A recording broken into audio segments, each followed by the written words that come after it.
Good morning. Let us see the chapter Accounting Ratios. Students, accounting ratio is an important subset of financial ratios, which are a group of matrices used to measure the efficiency and profitability of a company, which is based on financial reports. They provide a way of expressing the relationship between one accounting data point to another under a basis of ratio analysis. Accounting ratios is an important subset of financial ratios, which are a group of matrices used to measure the efficiency and profitability of a company, which is based on its financial reports.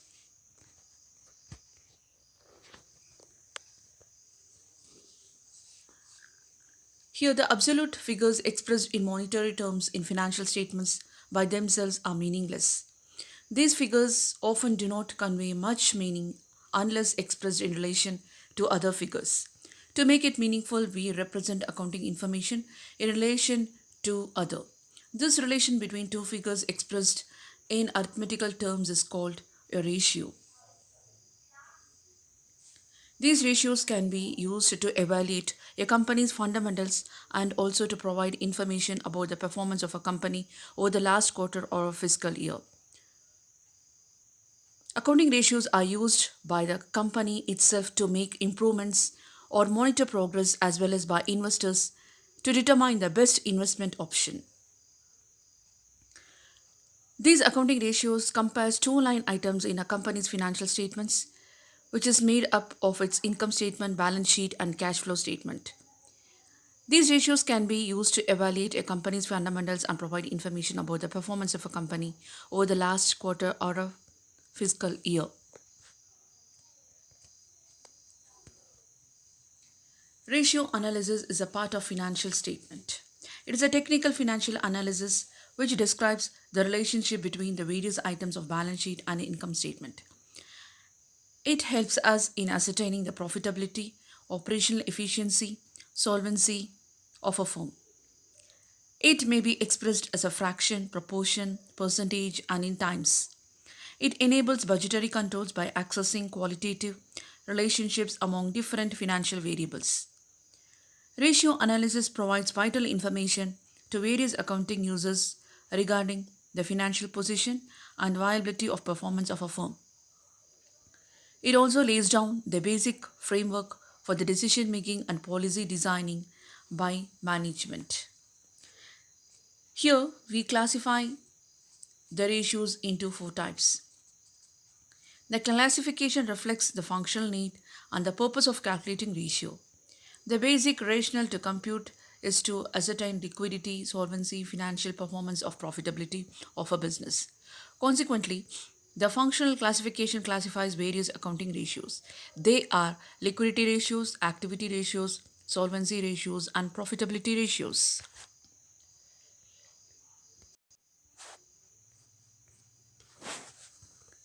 Let us see the objectives of ratio analysis. This ratio analysis standardizes the financial information for comparisons. It evaluates the current operations. It compares performance with past performance. It compares the performance against other firms or industry standards. It studies the efficiency of operations. It studies the risk of operations. Let us see the advantages and uses of ratio analysis.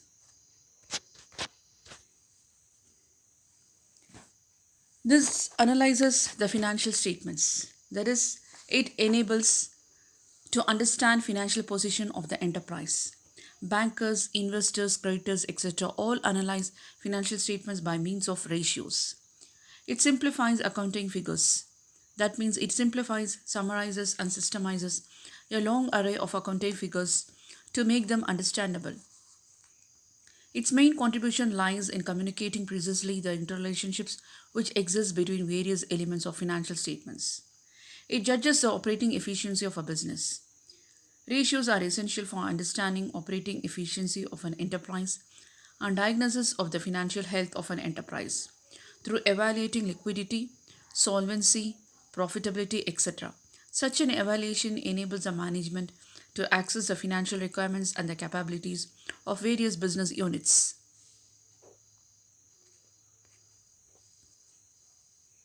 Forecasting. It helps in business planning, forecasting, and future planning. It locates the weak spots. Ratios are of great assistance in locating the weak spots in the business, even though the overall performance may be quite good.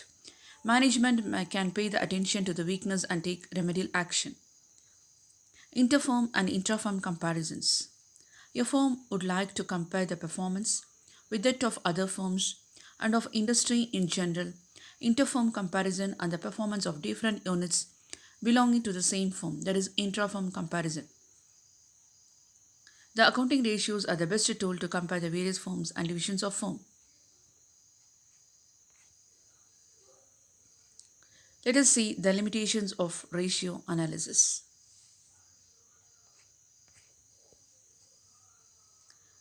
In spite of advantages, it also has the limitations. That is, it is an ignorance of quality aspect. Ratio analysis is based on quantitative aspect. It totally ignores the qualitative aspect, which is sometimes more important than quantitative aspect. It ignores the price level changes.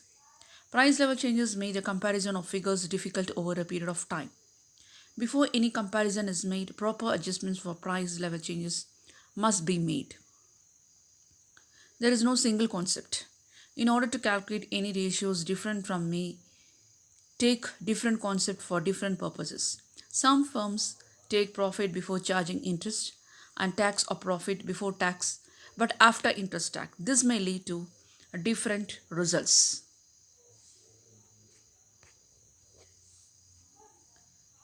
It misleads results if based on incorrect accounting data. Ratios are based on accounting data. They can be useful only when they are based on reliable data. If the data are not reliable, the ratio will be unreliable. No single standards ratio for comparison. There is no single standard ratio which is universally accepted and against which a comparison can be made. It differs from industry to industry. It is very difficult in forecasting. That means ratios are worked out on the basis of past results. As such, they do not reflect the present as well as the future position. It may not be desirable to use them for forecasting future events. Now let us see the uses of financial ratio analysis. Who are the users? They are the investors, management, short-term creditors, as well as the long-term creditors.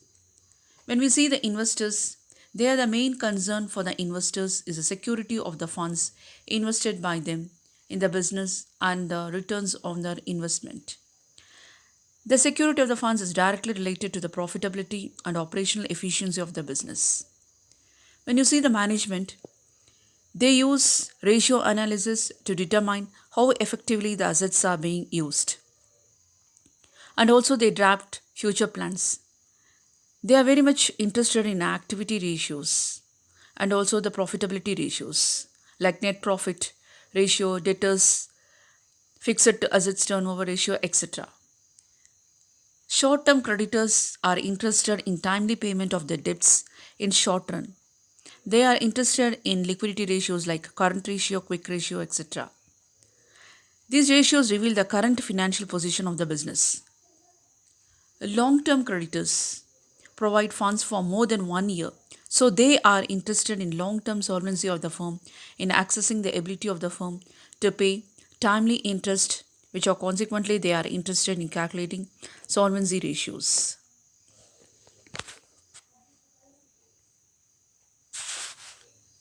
Let us see the types of ratios which are classified into different categories.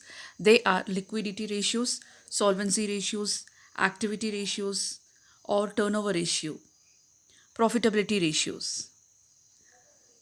This objective of the ratio analysis acts we have seen is to know the areas of business which need more attention, to know more potential areas which can be improved with the efforts in the desired direction.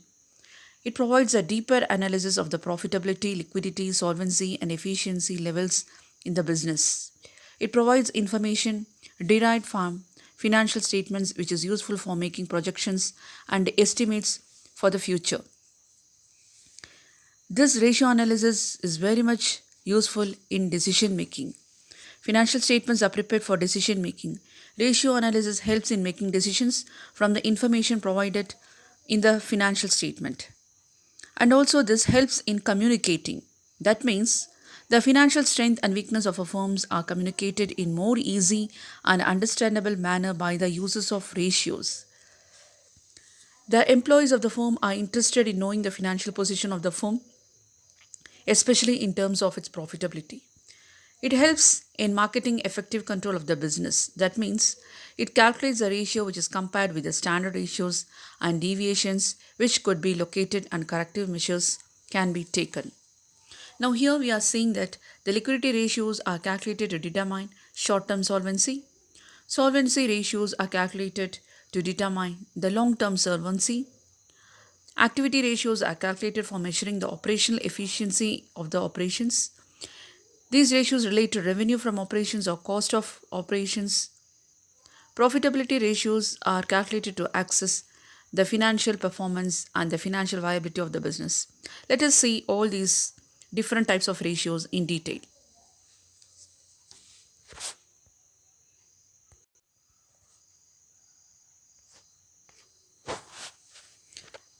The first one is liquidity ratios. Liquidity ratios are an important class of financial matrices used to determine the debtor's ability to pay off current debt obligations without raising external capital.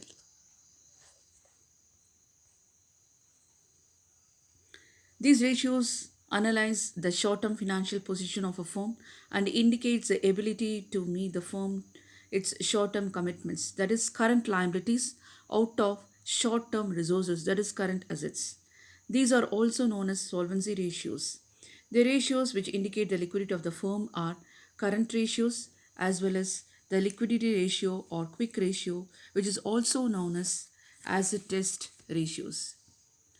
Liquidity ratios measure a company's ability to pay debt obligations and its margin of safety through the calculation of matrices including the current ratio, quick ratio, and operating cash flow ratios. Current liabilities are analyzed in relation to liquid assets to evaluate the coverage of short term debts in an emergency. Liquidity ratios are an important class of financial matrices which is used to determine a debtor's ability to pay off current debt obligations without raising external capital. Common liquidity ratios include the quick ratios, current ratios, and day sales accounts standing. Liquidity ratios determine a company's ability to cover the short term obligations.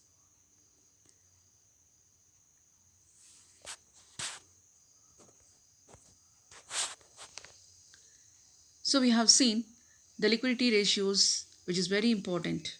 Here, let us see the current ratio. Current ratio may be defined as the relationship between current assets and current liabilities. Current ratio is equal to current assets divided by current liabilities, where conventionally a current ratio is 1.5 is to 1, which is considered as satisfactory.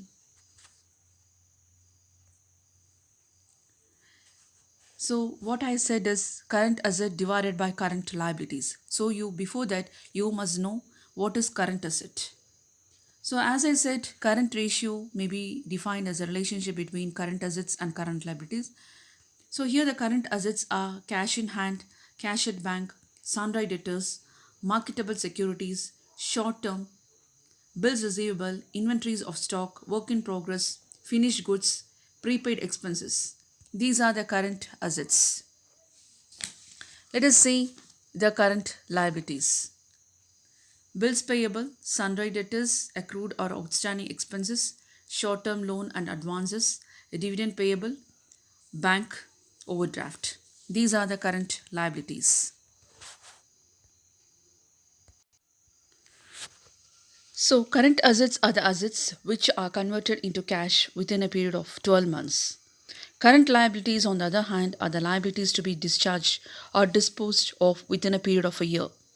So, these are the examples of current assets as well as the current liabilities.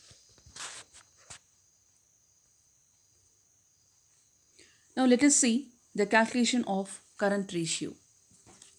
Now, here is a sum which is given to calculate the current ratio.